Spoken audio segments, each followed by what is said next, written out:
¡Hey, trotamundos! ¿Qué tal? Yo soy Kurenai y aquí venimos a hablar de libros.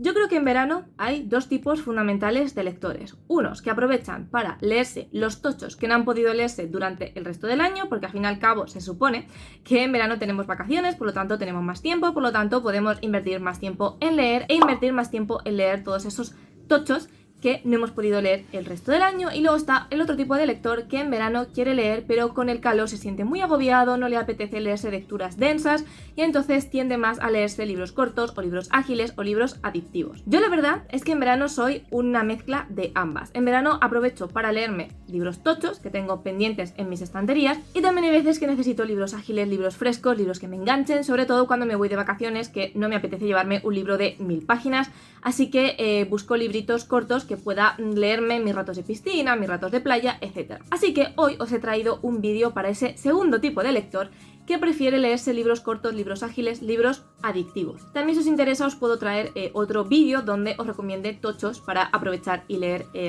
en verano, pero hoy he preferido traeros libros cortitos, libros divertidos, libros ágiles, libros que enganchan y que, como dice el título, se pueden leer en una tarde. No literalmente en una tarde, ya sabéis, cada uno tiene su ritmo lector, pero sí que son libros que yo me he leído o bien en una tarde o que me he leído en un día, porque me han enganchado tanto que no he podido parar de leer hasta que por fin he cerrado el libro y he visto fin. Os voy a recomendar un poquito de todo, os traigo thriller, os traigo fantasía, os traigo ficción, en fin, cosas variaditas, y además os traigo algunos libros que hace bastante tiempo que no menciono en el canal, otros que sí he mencionado más recientemente, así que nada, espero que os gusten mis recomendaciones. Un libro que os traigo pues es súper adictivo, un libro que yo me leí en un día porque necesitaba saber más y estaba enganchadísima a la dinámica de los protagonistas, es La Bruja Blanca, la primera parte de Asesino de Brujas. Este libro no necesita presentación porque lo ha estado petando desde que fue publicado en inglés. Tenemos como protagonistas a una bruja y a un cazador de brujas que por ciertas circunstancias del destino terminan casándose. Ella sabe que él es un cazador de brujas, pero él no sabe que ella es una bruja. Entonces es un libro muy divertido por la dinámica de los protagonistas, donde tenemos un enemies to lovers. No solo es que ella sea una bruja y él un cazador, sino que sus personalidades son completamente opuestas. Ella es una mujer que para la época sería considerada muy libertina, muy transgresora, porque no tiene pelos en la lengua, dice lo que piensa, es completamente antirreligiosa, tiene muchísimo carácter, no se deja pisotear por nada ni por nadie, tiene muy claro lo que quiere hacer y cómo lo quiere hacer, nadie le dice lo que tiene que hacer, nadie le chista, y eso contrasta con el cazador de brujas, que los cazadores de brujas son una institución que está auspiciada por la iglesia. Entonces, por lo tanto, todos los cazadores de brujas, todos los chaser, que es como se llaman, son tremendamente religiosos, creen a rajatabla en Dios, en lo que dice la Biblia, y por tanto tienen una idea muy preconcebida de cómo tiene que ser una mujer, de cómo tiene que comportarse una mujer. Entonces, para ellos dos, estar casados por obligación es una especie de tortura, porque a él no le gusta nada lo libre que es su esposa, y a ella no le gusta nada lo cerrado de mente que es su esposo. Pero precisamente ahí está la gracia, ahí está lo que hace esta novela adictivo, el ver cómo ambos personajes terminan cediendo a la personalidad del otro, el ver cómo ambos personajes terminan comprendiéndose, entendiéndose, cambiando gracias a la influencia positiva de la otra persona. Y en fin, es un libro que engancha muchísimo, que si os gustan los enemies to lovers yo no dejaré de recomendarlo porque yo creo que es uno de los mejores enemies to lovers que he leído. Aparte de eso, es un libro que va de brujas, que si bien es verdad, en este libro no se explora demasiado la magia, ni cómo funcionan las brujas, ni todos los seres sobrenaturales que pueblan este mundo, y eso lo vemos más desarrollado a partir del segundo, pues si os gustan las brujas también tiene ese plus, y además está basado en Francia, así que también si os gusta el París más bohemio, más medieval, pues yo creo que también es un libro que os va a gustar. El siguiente libro que os quiero recomendar es Percy Jackson, en concreto el primero, El ladrón del rayo. Este libro tampoco necesita presentación, yo creo que aquí todo el mundo conoce Percy Jackson, aquí todo el mundo ha leído Percy Jackson y probablemente yo sea la última leyendo Percy Jackson. Es un libro sobre mitología griega actualizada, donde el protagonista Percy Jackson descubre que es medio héroe, medio dios, porque su padre es Poseidón. Entonces le mandan a un campamento donde hay un montón de niños que son hijos de dioses y donde intentan convertirlos en una especie de semihéroes. Este es un libro que también se lee súper rápido porque es un libro muy divertido, donde nos encontramos a Percy en situaciones completamente surrealistas, sobre todo teniendo en cuenta que Percy sabe de mitología pues lo que aprendió en el instituto y ya está. Entonces vemos el choque que para él supone de repente descubrir no solo que los dioses existen, sino que Poseidón, que es uno de los grandes dioses, es su padre. Es un libro que está cargado de humor y que, aunque es verdad que a mí ya me ha pillado demasiado mayor y que hubiera disfrutado más si lo hubiera leído en su momento, Es un libro con el que te ríes bastante, que te saca una sonrisilla. Es un libro súper divertido, que si os gusta la mitología griega yo creo que os lo vais a pasar genial leyendo este libro. Y además están todo el rato pasando cosas, los personajes son tan carismáticos y no puedes parar de leer porque yo por lo menos necesitaba saber qué dios se escondía o qué héroe se escondía detrás de los personajes que se iban topando con Percy. Y también me resultaba muy interesante y muy curioso la manera en que el autor ha conseguido actualizar la mitología griega a nuestros tiempos. Así que si os gustan los mitos y no le habéis dado todavía una oportunidad a Percy Jackson, no sé a qué estáis esperando. Otro libro que me ventilé en un día y que me leí a raíz de que anunciaran que iban a hacer una adaptación en Netflix. Me pasó un poco como Percy Jackson, no lo pillé en su momento y lo pillé tarde, pero bueno, igualmente lo disfruté muchísimo. Es Sombra y Hueso, la primera parte de la trilogía Sombra y Hueso, que está dentro de este universo del Grishaverse que ha hecho Leigh Bardugo. Sé que hay mucha gente que más que Sombra y Hueso recomienda su biología 6 de Cuervos, pero yo todavía no la he leído, estoy pendiente de leerla, así que de momento os recomiendo Sombra y Hueso. Tampoco creo que sea un libro que necesite mucha presentación. Tenemos como protagonista a Alina, que un día descubre que es capaz de controlar la luz del sol. Entonces a raíz de ahí se marcha a una especie de academia donde le enseñan a controlar sus poderes y donde están recluidos los Grisha, que son todos estos humanos que tienen ciertas características o que pueden controlar ciertos fenómenos atmosféricos. También tenemos, digamos, a su contrario, que sería el Oscuro, que como su propio nombre indica, puede controlar la oscuridad. Entonces tenemos la típica saga de fantasía, donde ciertos malvados o cierto malvado quiere destruir el mundo y Alina es como la única esperanza, porque además, de momento, es la única persona que tiene la capacidad de controlar la luz del sol. Por este libro también se nota bastante que han pasado los años, hay ciertas cosas que yo habría cambiado o ciertos clichés que, bueno, que ya me aburren un poco, ¿no? Por así decirlo, porque en el momento en el que fue escrito esta novela, que creo que fue en el 2010 o una cosa así, pues todas las novelas tenían como los mismos clichés, ¿no? Pero aún así es un libro que sorprendentemente me lo leí rapidísimo, me tenía muy enganchada y aunque a veces se me hizo un poco predecible, porque ya digo que al final es una novela hija de su tiempo y que al final todas las distopías o todas las novelas de fantasía de aquel momento pues utilizaban un poco los mismos clichés, los mismos códigos y demás, me la leí sorprendentemente rápido, me enganchó bastante, además en esta edición también tiene una letra bastante grande.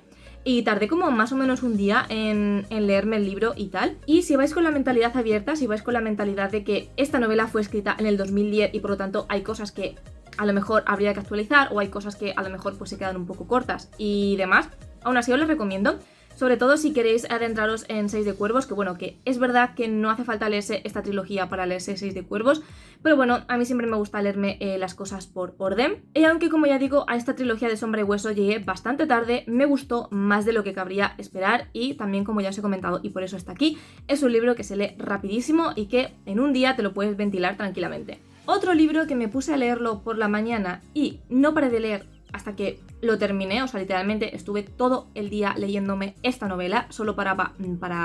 comer y para necesidades básicas y ya está, fue Los 7 maridos de Evelyn Hugo. Este libro es uno de mis libros favoritísimos de la vida desde el momento en el que lo leí. ¡Qué maravilla de libro! De verdad, si os tenéis que quedar con un libro de todos los que os he recomendado en este vídeo, por favor, Los 7 maridos de Evelyn Hugo. Es que es una gozada. Este libro me tenía tan atrapada que ya digo que es que me lo leí en un día porque no podía parar de leer e incluso me acuerdo que mientras lo estaba leyendo le envié un mensaje a una amiga y le dije: tía, tienes que leerte este libro porque yo sé que te va a flipar muchísimo. Mi amiga me hizo caso y ella incluso se lo terminó en una tarde, o sea, impresionante. Aquí tenemos como protagonista a Evelyn Hugo, que es una actriz muy famosa de los años 60, 70, 80 de Hollywood y que ya estando mayor decide que le va a dar una entrevista a una periodista para que esta mujer escriba su biografía. Esto es todo un hito porque Evelyn Hugo nunca jamás ha querido hablar de su vida privada, nunca jamás ha querido dar entrevistas. Fue famosa por, como bien dice el título, tener hasta 7 maridos, casarse 7 veces. Con este título podemos tener una idea preconcebida de cómo fue la vida de Evelyn Hugo o podemos tener una idea preconcebida de cómo era ella, pero realmente el título no tiene nada que ver con el libro y realmente lo importante aquí no son sus 7 maridos, sino lo importante aquí es Evelyn Hugo, lo muchísimo que tuvo que sufrir para conseguir ser actriz. Ella desde pequeña tuvo claro que quería triunfar, que quería salir de la pobreza e hizo lo indecible para conseguir estar en Hollywood, hizo lo indecible para convertirse en famosa, para ser millonaria, para tener dinero y salir de esa pobreza en la que había vivido toda su infancia. Es una novela muy dura donde vemos a Evelyn Hugo sacrificar muchas cosas por conseguir llegar a todo lo alto. Es una novela muy dura donde vemos cómo las actrices de Hollywood eran y son cosificadas constantemente por los hombres, vistas como un pedazo de carne. Se consideraba que, bueno, que al ser mujeres no eran relevantes, que lo relevante era con quién se casaran, con quién se acostaran, con quién tuvieran hijos, que ellas como mujeres o como actrices realmente no importaban mucho, o que se hacían relevantes cuando hacían desnudos o cuando tenían escenas de sexo en pantalla, y eso era un poco lo que a la gente realmente le interesaba de estas actrices. Es decir, vemos cómo deshumanizan constantemente a Evelyn Hugo y cómo la tratan solo por el hecho de ser mujer, y que el hecho de ser una de las mejores actrices de su tiempo era realmente irrelevante, porque a la gente lo que le interesaba era el morbo que se creaba un poco alrededor de esta figura. Es una novela buenísima, que aunque esté ambientada en esa época de Hollywood, yo creo que el 90% de las cosas que se cuentan aquí, por desgracia, se pueden aplicar hoy en día. Además, también hay personajes del colectivo. También se habla mucho de lo que es pertenecer al colectivo en una sociedad como la de los años 60, 70, 80, en un ambiente como Hollywood, en el que si no eres hetero, pues ya imaginamos un poco por dónde van los tiros. En fin, una de mis novelas favoritísimas de la vida, que si no habéis leído es que no puedo dejar de recomendaros porque os va a encantar, os va a enamorar. Y estoy segura de que cuando leáis esta lectura os vais a enamorar de Evelyn Hugo, vais a desear que Evelyn Hugo fuera real y se va a convertir en vuestra novela favorita sin duda. Novelas cortas por excelencia que se leen muy rápido, que se leen en un suspiro, son los relatos, y yo he decidido traeros este de aquí, que es Entre fantasmas. Como veis, es súper chiquitito y además súper corto. Los libros de relatos siempre podéis elegir leeroslo lento para saborear cada uno de ellos, pero también, como son muy cortitos, podéis elegir leeroslo en una tarde. Tiene 8 relatos, cada uno de ellos escrito por un autor diferente. Bueno, tenéis aquí en la portada, pero algunos de los más relevantes, o los dos más famosos que yo conocía y por eso elegí este libro, es Edgar Allan Poe y Lovecraft, aunque hay un montón más. Entonces, este es un libro perfecto para conocer una vertiente más oscura, una vertiente más fantasmagórica o tenebrosa de estos autores, o simplemente para conocer a estos autores. A mí la verdad es que me gustó bastante. El tópico de los fantasmas me gusta muchísimo, y aunque el tener fantasmas es lo que vertebra todo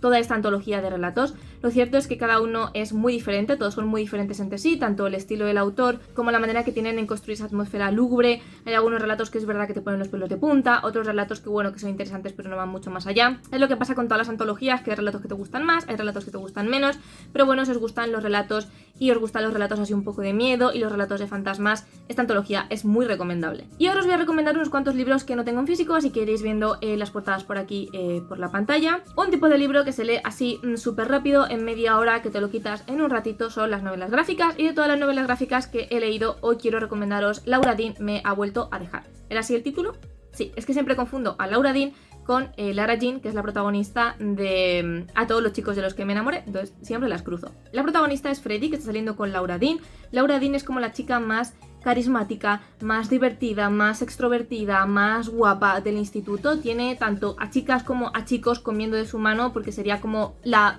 popular del instituto. Y bueno, está saliendo con Freddie, pero tiene una relación muy intermitente, porque Laura es como muy voluble, es una chica que constantemente está demandando atención, que constantemente quiere ser el centro del universo, que constantemente se está enfadando con Freddie por cualquier tontería. Entonces, a la mínima que discuten, pues Laura dice, venga, pues te dejo, pero luego Laura se arrepiente y vuelve a salir con ella. No sé, está todo el rato como yendo y viniendo de la vida de Freddie, y Freddie es muy consciente de que esto es súper tóxico, de que ella no se merece una novia que la trate de esta manera, pero digamos que es incapaz de salir de esa dinámica, porque aunque ella es consciente de que es muy tóxico, cada vez que vuelve con Laura o cada vez que Laura le presta atención, pues ella se siente contenta, se siente feliz, se siente amada. Y además, como Freddie no tiene muy alta autoestima, pues también para ella que alguien como Laura se haya fijado en ella y quiera ser su novia, pues también es como ese chute de autoestima que necesita. Entonces bueno, tienen constantemente esta dinámica, y nosotros desde fuera vamos viendo cómo Laura no le hace nada bien a Freddie. Nosotros desde fuera estamos como gritando a Freddie que por favor que deje a Laura de manera definitiva, que deje de arrastrarse hacia ella cada vez que la abandona, porque no se lo merece. Entonces es verdad que es una lectura que en ese sentido puede ser un poco frustrante, pero también me gusta mucho y la recomiendo porque nos muestra de una manera brillante cómo son las relaciones tóxicas, porque las personas que están, sobre todo las mujeres que están dentro de una relación tóxica y de una relación de dependencia, tienen tan complicado salir de ahí, y que por mucho que sean conscientes de lo que están sufriendo, por mucho que sean conscientes de lo tóxica que es su situación, y por mucho que tengan gente que las quiera y que las anime a salir, o un círculo de amistades que estén apoyándolas para salir de esa dinámica, es muy complicado para ellas huir de esa relación. Entonces recomiendo esta novela gráfica porque, aparte de que se lee muy rápido, que es lo que nos interesa en este vídeo, me parece que trata el tema de las relaciones tóxicas muy bien. Y además, otra cosa que también destacaría es que nos presenta una relación tóxica en una pareja del colectivo, que parece que las relaciones tóxicas, o que parece que estas relaciones de dependencia solamente se dan dentro de parejas heterosexuales, pero no. Entonces también me ha gustado mucho que nos plantee este tipo de relaciones entre dos chicas, porque también existe. Así que nada, si queréis una novela gráfica, aquí tenéis a Laura Dean, me ha vuelto a dejar. ¿Hay algo más adictivo que los thrillers? Yo creo que no. Para mí la definición del libro adictivo, del libro ágil, del libro frenético que te engancha de las primeras páginas es un thriller, siempre que esté bien escrito, por supuesto, y siempre que pues el misterio o el crimen sea lo suficientemente salseante como para tenerte ahí enganchado a las páginas. Y yo creo que una de las autoras que más me ha hecho quedarme pegada a sus libros es Camilla Lackberg, por excelencia. De Camilla Lackberg solo me estoy leyendo la saga Fielbacka, pero bueno, de la saga Fielbacka os podría recomendar cualquier libro, pero os voy a recomendar La princesa de hielo principalmente porque es el primero de todos. Y aunque ya sabéis que en esta serie de thrillers os podéis leer un poco el libro que os dé la gana, obviamente los protagonistas principales tienen un desarrollo, tienen una relación, tienen un algo que pues si te lo lees así salteado te lo vas a perder evidentemente, pero bueno, yo os recomiendo La princesa de hielo porque es el libro que da inicio a esta serie, pero os podéis leer el que os dé la gana, siempre teniendo en cuenta que eso va a implicar que no os vais a enterar muy bien de lo que pasa en la vida de los protagonistas. Camilla Lackberg es una autora con la que he tenido mis más y mis menos, porque es verdad que sus libros están genial, pero yo creo que en lo que más falla es en la psicología de personajes, no en la psicología de personajes en sí, porque yo creo que están muy bien desarrollados, muy bien descritos y que puedes entender perfectamente por qué hacen lo que hacen, por qué piensan lo que piensan, pero sí que es verdad que estos libros fueron escritos hace muchos años y han estado siendo escritos a lo largo de muchos años, entonces ciertos temas, aunque los trata, me parece muy interesante y muy bien que los trate, están un poco desfasados, como por ejemplo, qué sé yo, el maltrato, la maternidad,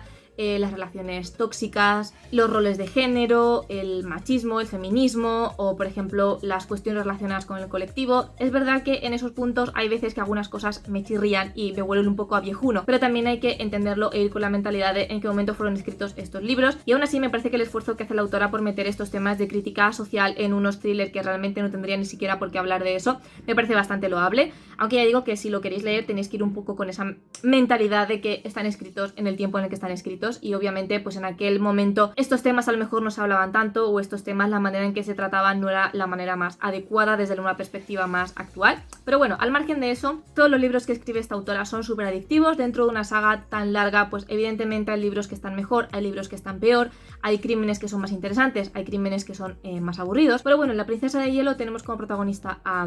Erika, que es una escritora que regresa a Fielbacka, el pueblo de sus padres donde pasó toda su infancia, porque sus padres acaban de fallecer y entonces ella tiene que encargarse de la herencia y tiene que encargarse de la casa que tenían sus padres en Fielbacka. Y pues nada más llegar se encuentra con un hombre que sale a la calle pidiendo auxilio, pidiendo a alguien que le ayude. Entonces Erika sigue corriendo a este señor y entra en la casa y se encuentra con que en la bañera hay una mujer que está muerta y que está congelada. A partir de ahí Erika comienza a investigar, porque resulta que esa muchacha que está muerta en la bañera era una antigua amiga de la infancia de Erika. Entonces pues bueno, empieza a investigar por qué se ha cometido el crimen, qué ha sido de la vida de esta muchacha, porque al fin y al cabo Erika ha pasado muchísimos años en la ciudad. Y bueno, pues tenemos a una protagonista que es escritora, que no es policía y que con sus medios se dedica un poco a entrevistar a la gente del pueblo y a intentar averiguar qué es lo que ha pasado. Este es el único libro de la saga que está protagonizado por Erika y en el que Erika es activamente la investigadora de los crímenes. Luego a partir del segundo ya se encarga de investigarlos Patrick, que es el policía del pueblo y el que bueno termina casándose con Erika. Entonces como es el policía pues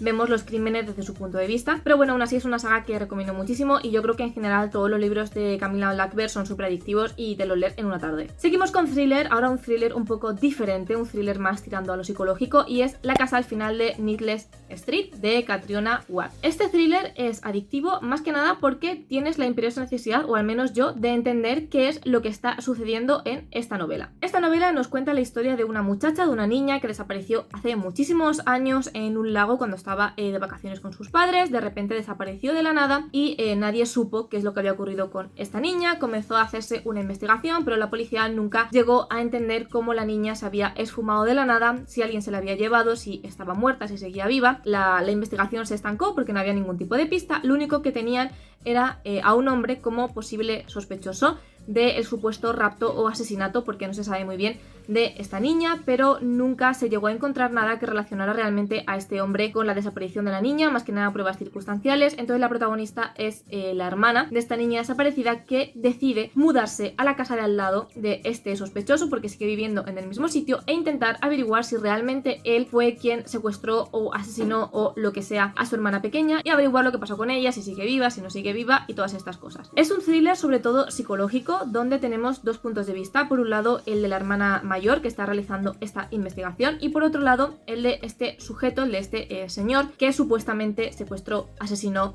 X a esta niña. Es muy interesante porque no sabemos qué es verdad o qué no es verdad, porque claramente desde el principio tú notas que este hombre, que este sospechoso, tiene algún tipo de problema mental o tiene algún tipo de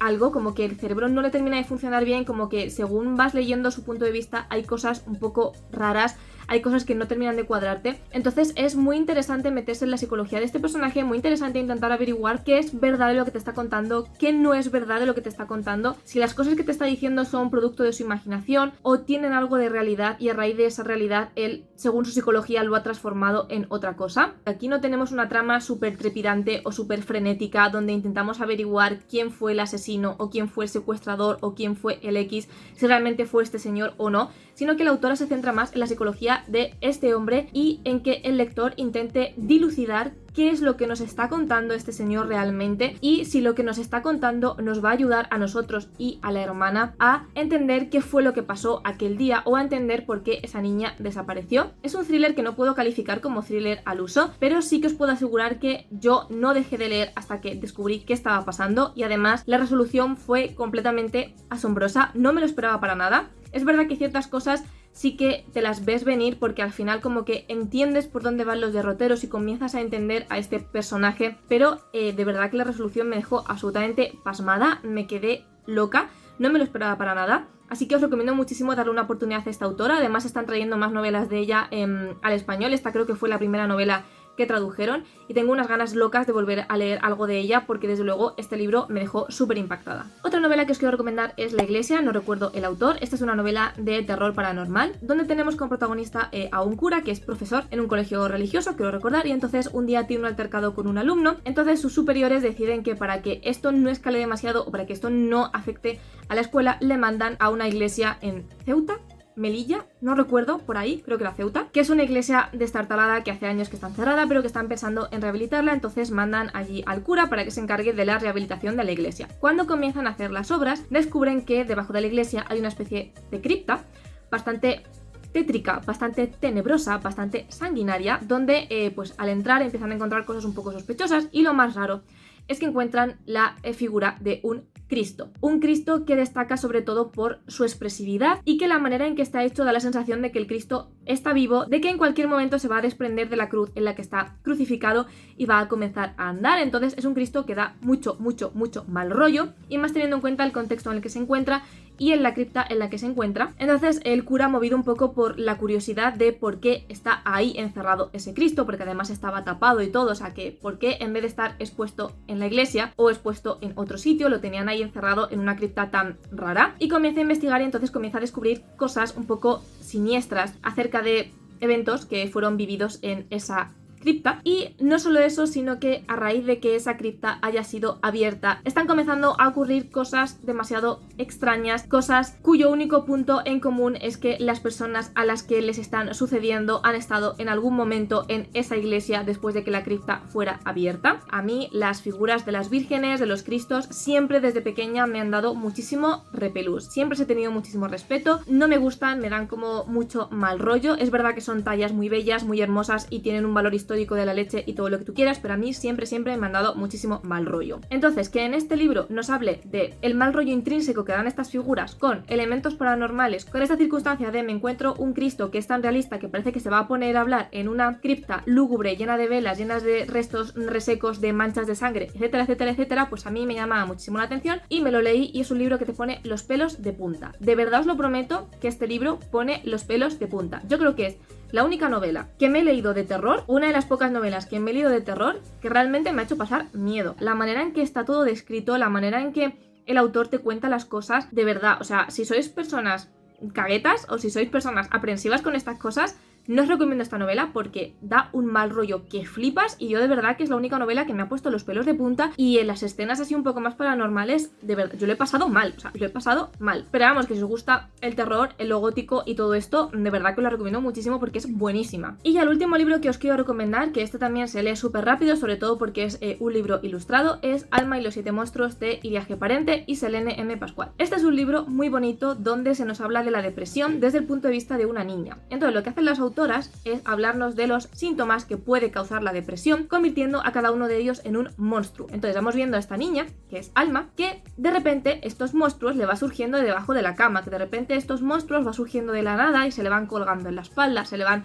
poniendo en la cabeza, se le van colgando en los hombros, y entonces es una manera muy bonita, muy metafórica, muy alegórica y muy simple de hablarnos de la depresión, y no solamente eso, sino de reivindicar la depresión en los más pequeños, porque parece que solamente los adultos podemos tener depresión y los niños simplemente están tristes y ya está, pero no, los niños también pueden sufrir depresión, los niños también pueden encontrarse en situaciones muy problemáticas y muy peliagudas, y hay que hacer caso de esas señales y hay que escucharles y hay que apoyarles y hay que, por supuesto, ayudarles. Aunque esta novela está sobre todo enfocada a un público infantil para que entiendan cómo es la depresión, para que sepan identificarla, es un libro súper necesario para todo el mundo, sobre todo para esas personas que siguen asociando la depresión con tristeza y que no ven más allá. Yo creo que este libro es súper esclarecedor porque es una manera cero técnica de entender cómo funciona la depresión, porque es una manera muy fácil de entender algo tan problemático como la depresión, y luego ya si quieres meterte en jardines más complicados, pues adelante. Pero yo creo que Alma y los 7 monstruos es un libro fundamental, es un libro que tenía que ser escrito, así que gracias a las autoras por escribirlo, y es un libro que tendría que estar en todos los colegios, en todos los institutos y yo creo que incluso en todas nuestras estanterías, porque me parece fundamental. Y hasta aquí mis recomendaciones de libros que leer en una tarde. Contadme si habéis leído ya alguna de estas novelas, si os parecen libros que os podríais leer en una tarde o os podríais leer en un día, o libros apetecibles para llevaros a la playa. Contadme qué libros meteríais vosotros y vosotras también en este vídeo, de libros así rapiditos, ágiles, que se leen muy fácilmente. Recordad que podéis seguirme en mis redes sociales, Twitter, Instagram y el blog, donde voy reseñando de una manera mucho más detallada todo lo que leo. Si os ha gustado este vídeo y si os gusta el contenido de mi canal, no os olvidéis de suscribiros. Os recuerdo que hay vídeo todos los sábados a las 6 de la tarde, hora española. Muchísimas gracias por estar un día más conmigo y nos vemos en el próximo vídeo.